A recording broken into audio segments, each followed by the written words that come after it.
sky in the 1940s thing, because it's so much easier. But I thought, what does it say about me as a person that I have written violent scene after violent scene, and it's one scene between two people who care about each other for sex bothered me. Well, one, it said I was American. But two, I didn't like what it said about me as a person.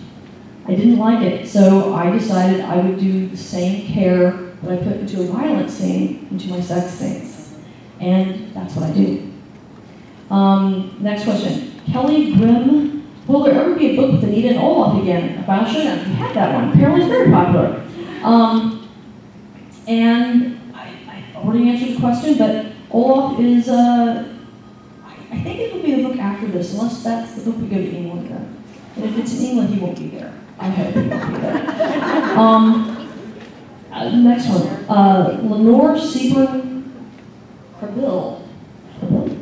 I've been rereading Anita's books, and one thing I've noticed is that Jean-Claude was more active, quite the action hero back in the early books. Is there any chance to see him active like that again? I never thought he was an action hero, but active, heroic, yes. So that's, I like that. He would do a cape. He was doing a cape. But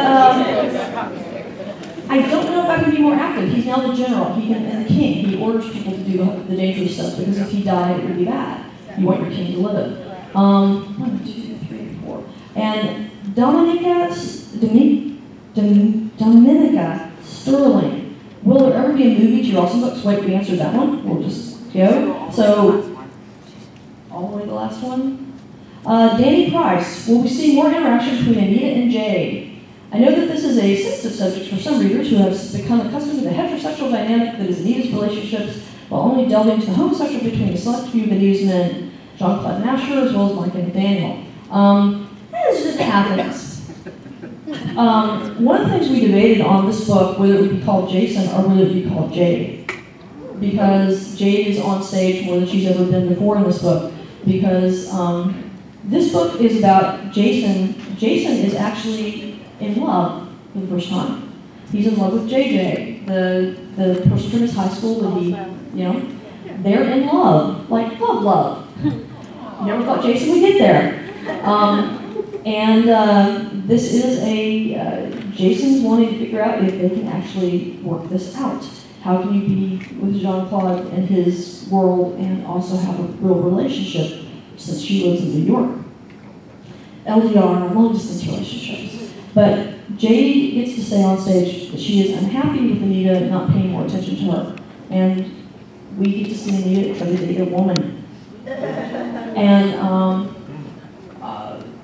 the woman I am dating and in love with is wonderful and great. I don't know about ever dating another woman because, I'm sorry, we're hard. She and I are great, but other women puzzle me. I'm sorry, men are much more straightforward.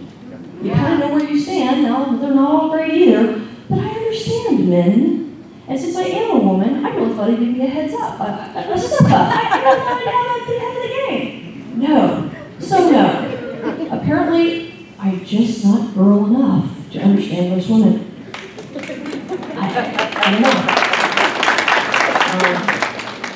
I've actually been in a group of women and had them turn to me because they were male bashing and I defended the men. Because I was there for some of these situations and I know it took two. And I actually had a good friend turn to me and said, "You're just not woman enough to be on our side, are you?"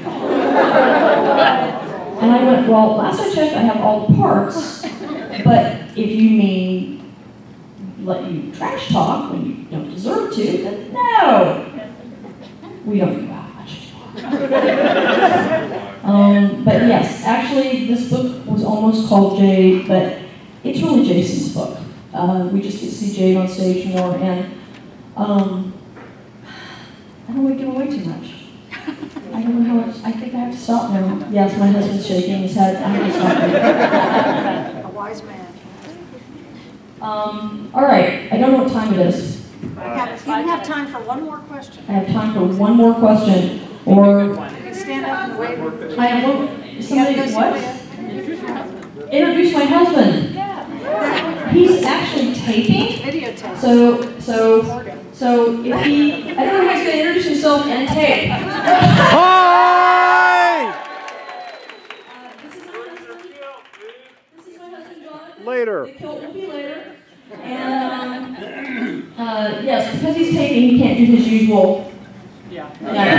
Because if you really like men with long hair, he will usually come out and flip his hair. Because he grew it long for me. He grew it long for our wedding, and yes. I was very, never mind. I had somebody else in my life at one point who would never grow his hair for me. And he had his hair long when I met him, way chestnut brown. He cut it short for job searches, never would grow it again for me. But he lost, didn't he? All right. Okay. Do we have time for another question? That did take 5 minutes. One more question. One more question, or? If you want to ask a question, go see Leah right here. And you're just all looking at me like, I don't think I can't. What? Read more. I didn't get a sentence? But he stood up. Oh, yeah, you got a question. I got a question. Two short questions. One, whatever happened to the Lamia? I mean, that was a supercharged immortal, and she just disappeared. She went to work for them and just disappeared. The Lamia. Melissa? It's Greek for dark. Melantha? No, that's not right. I'll look it up later. It's been so long since I've written about her. We're going to see something. I got sure I did for her. And, but yeah, she did go quietly, didn't she? A little too quietly. All right. And have you ever thought of sending Anita on one of the Were-Rats mercenary missions to kind of give her more tied to them, get some character build up between that group and her? She can't now. She's got a badge. She didn't do it for Edward, but she has to be really particular. A lot of the Were-Rats are known. Some of the Were-Rats not around her particularly, but some of them in their Rodair are known criminals. So she can't afford to. She's a U.S. Marshal. She has a real badge. It may be under slightly different auspices because it's the Natural Service, but legally she has to watch her P's and Q's. That's one of the reasons that she has to be careful. You know, really, they think Edward is Ted. So his identity, he's Clark Kent. He's Ted Forrester. So she can hang with Ted because he's Ted, and they don't know he's Edward, or at least they're not supposed to. Yeah. But a lot of the Were-Rats, the ones that would go on some of the mercenary things, how would she explain that to the Marshal Service? I'm going out of town for a while, and I'm going to be taking all my guns. I mean, you know, I don't know how that would work. So, all right. And are we officially? We are officially done. Let's give Laurel a hand.